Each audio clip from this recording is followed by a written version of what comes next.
Namba ya arwaru a murimu wa Covid-19 irathie na mbere na guikuruka. Gavana wa Nakuru Kinyanjui akiuga ati ona thengia uu itanda cia kuiga arwaru ni ciongererekete na gikiro kinene, undu uria riu ni wa kwirahirwo. It has also given us the unique opportunity to focus on health. That for once we left everything, we left infrastructure and everything else, and we focused on health.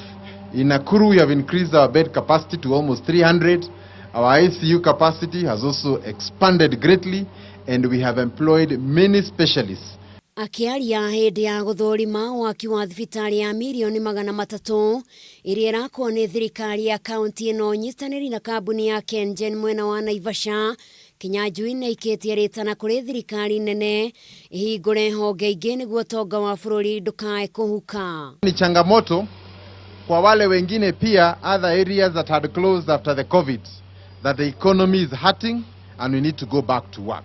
And I think that is the spirit ambaye tungetaka kuona haswa tunapoendelea. Thibitari no irigirirwo gukorwo irikite kwa ihinda ria mieri ina iria gukorwo igiteithiriria aria marigiceirie itura riri, oro undu umwe na andu kuma kaunti iria irigainie ta kaunti ya Kiambu, kaunti ya Nyandarua, oro undu umwe na kaunti ya Naroko. Kengen will be giving 300 million shillings and the county government of Nakuru will actually give 30 million shillings. And the project comprises the main block and then the accessories around it. That means like the fencing, the roadworks around, landscaping, which will be done by the county government of Nakuru, and then the equipment that eventually will be supplied by the Ministry of Health. Getting those 4 months ahead of schedule for us is a major achievement, because for one, we know we'll actually be working within budget and also not only on time but before time.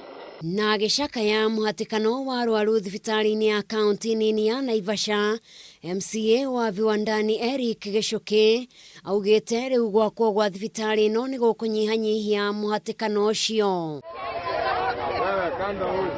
Ngiribotera Kameme TV, njitagwo Njeri wa Wambui.